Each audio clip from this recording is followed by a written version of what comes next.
Assalamualaikum listeners, welcome to my YouTube channel Mentor Salman Academy, and in this lecture we discuss about the what is rational number, and next lecture we discuss about the what is irrational number.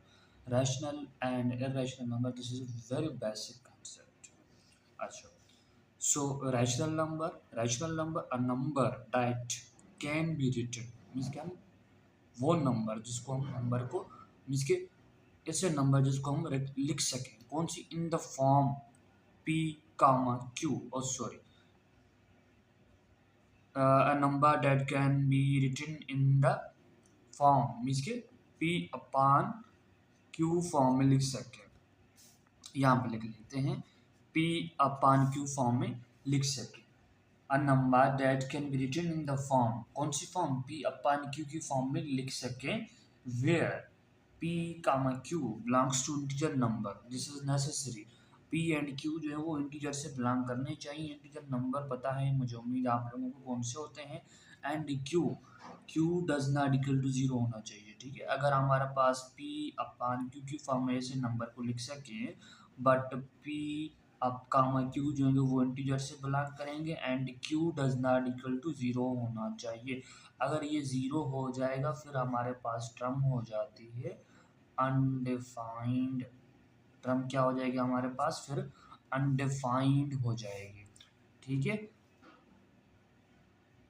अच्छा, for example जितने भी हमारे पास all integer number, जितने भी हमारे पास integer numbers हैं वो हमारे पास रैशनल नंबर होता है, उसको हम पी अपान क्यू की फॉर्म में लिख सकते हैं। फॉर एग्जांपल मेरे पास ज़ीरो है भाई, माइनस प्लस वन है, माइनस प्लस टू है, माइनस प्लस थ्री है, माइनस प्लस फोर है, माइनस प्लस फाइव है, अप टू सो ऑन। जितने भी हमारे पास नंबर्स हैं वो हमारे पास क्या होंगे, इंटीजर नंबर, रैशनल नंबर्स, क्योंकि हम उसको भाई हर नंबर के नीचे डिनोमिनेटर में मैं इसको मैं लिख सकता हूँ जीरो को zero upon one, plus minus one को मैं लिख सकता हूँ one upon one, minus plus two upon को मैं लिख सकता हूँ टू अपॉन वन, या minus plus four upon one लिख सकता हूँ मैं minus plus five upon one. हर नंबर के नीचे डिनोमिनेटर में वन अंडरस्टूड होता है, तो इस वजह से हम कहते हैं कि भाई ये हमारे पास क्या है, ये एक्चुअली क्या है, ये पी अपन क्यू फॉर्म नहीं है। आपको पी जो है, पी की वैल्यू हमारे पास पाएगा, क्यू की वैल्यू यहाँ पे हमारे पास वन है। जितने भी हमारे पास इंटीजर नंबर्स हैं वो हमारे पास क्या होंगे, रैशनल नंबर होंगे। Point number one. अच्छा, सेकंड पॉइंट, हमारे पास कुछ नंबर्स होते हैं टर्मिनेटिंग, वो नंबर जो दोज नंबर जो डेसिमल के बाद चल के कुछ डिजिट के बाद खत्म हो जाए, जिससे हमारे पास 0.25 या 2.5 है, या जैसे हमारे पास है 3.45, या हमारे पास है 1.647, ठीक है, या हमारे पास है भाई 3.145, ठीक है।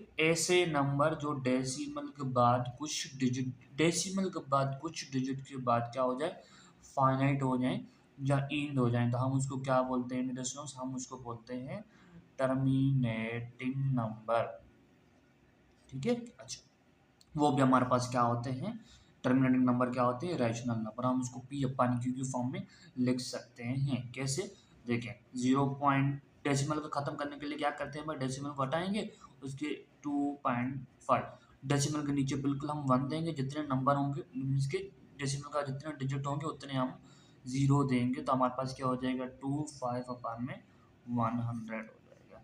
ऐसे ही इतने नंबर को हम लिख सकते हैं इस तरह। अच्छा, सेकंड थर्ड नंबर पॉइंट हमारे पास है ऐसे नंबर जो डेसिमल के बाद सेम रिपीट हो, 1.44 रिपीट हो रहा है, या 3.147, 147, दिस इज नॉन नेसेसरी कि भाई एक ही डेसिमल के बाद डिजिट रिपीट हो। हमारे पास तीन, जैसे यहाँ पे तीन डिजिट रिपीट हो रहे हैं, 3.147, 147, ठीक है। जैसे हमारे पास है भाई 0.22 ऐसे भी रिपीट हो सकता है, ठीक है।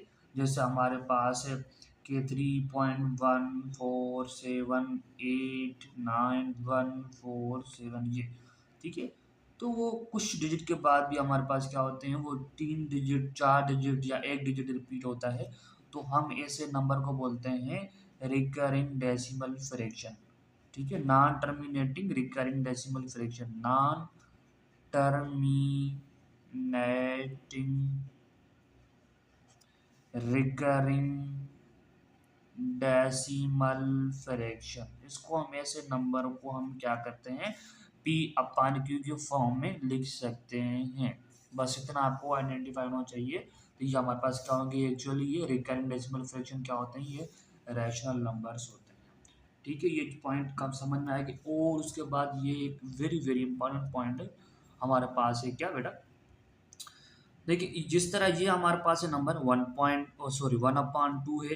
ठीक है, आप लोग कहेंगे 22/7 बेटा। जैसे आप लोग कहेंगे सर 11/12 है। जैसे हमारा आप लोग कहेंगे सर 1/5 है, या हमारे पास है 8/3 है।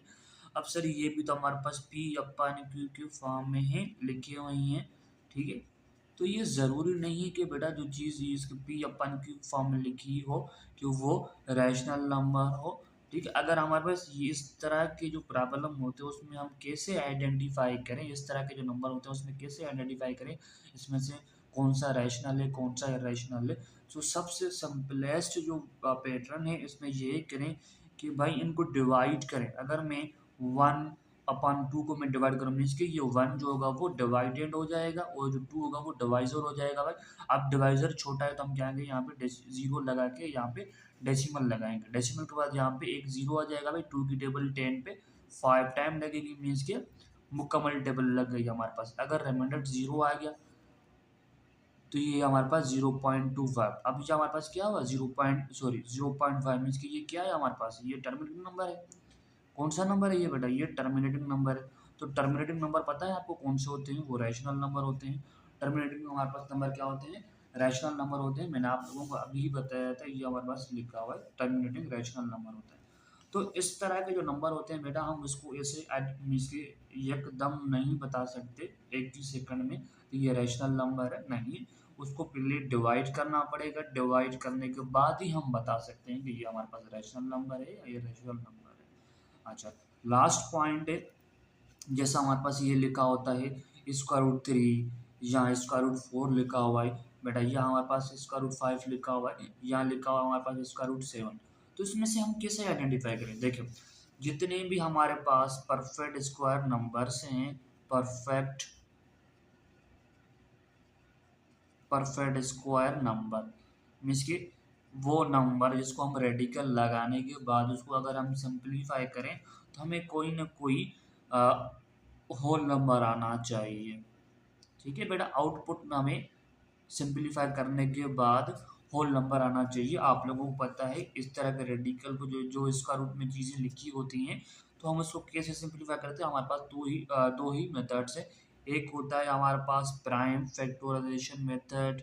ठीक है, प्राइम फैक्टराइजेशन मेथड। एक मेथड होता है हमारे पास लॉन्ग डिवीजन मेथड। दूसरा हमारे पास एक मेथड होता है लॉन्ग डिवीजन मेथड, क्योंकि उसके थ्रू ही हम इसको सिंप्लीफाई करते हैं। सिंप्लीफाई करने के बाद जो भी आपके पास आंसर आएगा बेटा वो होल नंबर आना चाहिए, मीन्स कि यहाँ 0 आना चाहिए या 1 आना चाहिए, 2 आना चाहिए, 3 आना चाहिए या 4 आना चाहिए। अगर हमारे पास ऐसा आउटपुट आप लोगों को होल नंबर मिलता है तो फिर आप लोग 100% कह सकते हैं कि वो हमारे पास क्या होते हैं, जो परफेक्ट स्क्वायर नंबर होते हैं वो हमारे पास क्या होंगे, रैशनल नंबर होंगे। अच्छा, फॉर एग्जांपल अगर मैं आप लोगों को बताना चाहूँ बेटा तो यहाँ पे हम कर लेते हैं। अच्छा, देखिए परफेक्ट का नंबर आपको याद रखने पड़ेंगे। जैसे हमारे पास इसका रूट ज़ीरो है, ठीक है, इसका आउटपुट हमें ज़ीरो ही मिलेगा। परफेक्ट का नंबर आपको याद रखने पड़ेंगे। इसका रूट वन, उसका आंसर आपको वन ही मिलेगा। जैसे अब हमारे पास इसका रूट फोर, इसको सिंप्लीफाई करेंगे आपको आंसर टू ही मिलेगा। ठीक है बेटा। अच्छा, अगर हमारे पास इसका रूट में लिखा हुआ है 9, इसको सिंप्लीफाई करेंगे आप लोगों को आंसर 3 ही मिलेगा। अगर हमारे पास लिखा हुआ है 16, इसको, ये परफेक्ट स्क्वायर नंबर्स हैं। ये हमारे पास क्या कहलाते हैं, ये हमारे पास परफेक्ट स्क्वायर नंबर कहलाते हैं। जितने भी परफेक्ट स्क्वायर नंबर्स हैं बेटा वो हमारे पास क्या होंगे, रैशनल होंगे। ठीक है, इसका आउटपुट 4 मिलेगा। अगर हमारे पास लिखा हुआ है इसका रूट में 25 तो इसका आंसर मिलेगा 5। ठीक है बेटा। अच्छा, अगर हमारे पास लिखा हुआ है 36 तो इसका आउटपुट 6 मिलेगा। 49 लिखा हुआ है 7 मिलेगा बेटा। इसके अलावा हमारे पास लिखा हुआ है 64 भी हमारे पास क्या है, परफेक्ट स्क्वायर नंबर है। ठीक है, इसके अलावा हमारे पास है 81। ठीक है, ये इसका 9 मिलेगा। जैसे हमारे पास 100 है, इसका आउटपुट 10 मिलेगा बेटा। जैसे हमारे पास है 121। ठीक है, इसका आउटपुट हमें 11 मिलेगा। जितने भी इसके अलावा बेटा ये हमारे पास परफेक्ट स्क्वायर नंबर से 121 तक, उसके अलावा और भी हैं, बट ठीक है आपको कम से कम ये चीज़ें, ये परफेक्ट स्क्वायर आपको याद होने चाहिए, 20 तक कम से कम याद होने चाहिए। ठीक है, 20 तक कम से कम, जैसे हमारे पास इसके 144, ठीक है, इसका होगा 12, ठीक है, मीन्स 20 तक आपको परफेक्ट स्क्वायर कंफर्म याद होने चाहिए। ठीक है, ये परफेक्ट स्क्वायर नंबर्स हैं बेटा, ये जितने भी हमारे पास परफेक्ट स्क्वायर नंबर्स होंगे वो हमारे पास कहलाते हैं रैशनल नंबर। बाकी इसके अलावा हमारे पास जैसे लिखा हुआ है, इसके अलावा जो भी नंबर होंगे वो हमारे पास क्या होंगे, इरेशनल नंबर्स होंगे। जैसे हमारे पास स्क्वायर रूट 2 है, स्क्वायर रूट 3, स्क्वायर रूट 5 है, स्क्वायर रूट 6 है बेटा, या स्क्वायर रूट 7 है, या स्क्वायर रूट हमारे पास 8 लिखा हुआ है, या स्क्वायर रूट 10 है, या स्क्वायर रूट में 11 है। ठीक है, जितने भी ये नॉन परफेक्ट स्क्वायर नंबर्स हैं ये हमारे पास क्या होंगे, ये इरेशनल नंबर्स होंगे, वो हम नेक्स्ट लेक्चर में डिस्कस करेंगे।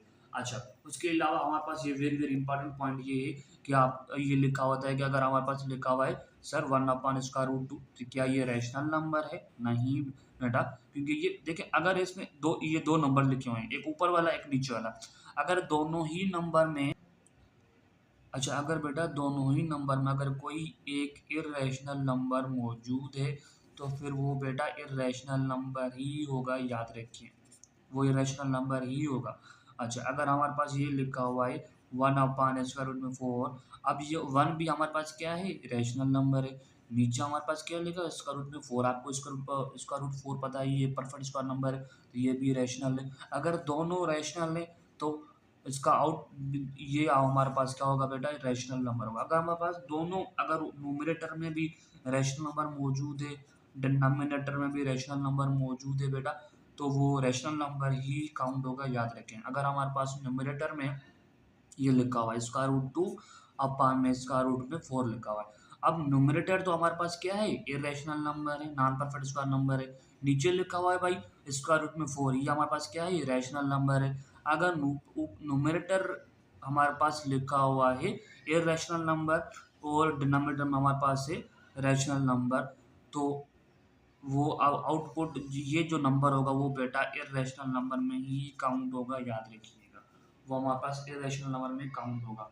ये वेरी इंपॉर्टेंट एमसीक्यू पॉइंट थी और ये वेरी इंपॉर्टेंट कॉन्सेप्ट है, रैशनल नंबर है। काफ़ी इसमें स्टूडेंट्स कंफ्यूज होते हैं एंड परेशान होते हैं। सो मुझे उम्मीद है कि आप लोगों को यहाँ तक क्लियर हो ही होंगी पॉइंट है। सो अगर कोई क्वेश्चन आप लोग लाजमी पूछें कमेंट बॉक्स में। अल्लाह हाफिज़।